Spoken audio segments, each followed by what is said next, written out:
अरे ब्रह्मांड खुली गयो कई। अरे रिश्ता बनावारा देवी देवता कौन हो देखा नामे कटी नाल जो अपनी तपस्या के परिणाम स्वरूप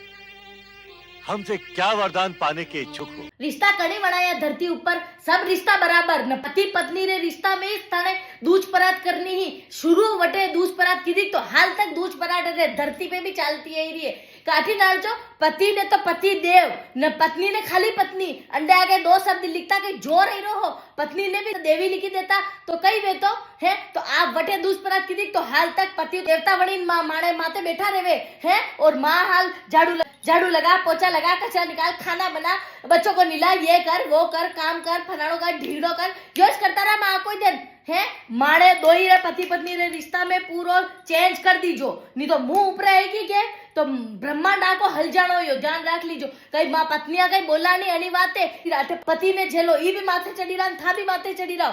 हाँ ध्यान रख लीजो पत्नी ने भी देवी री उपाधि मिलनी चाहे 8 दिन रो टाइम दे रू यो ध्यान रख लीजो।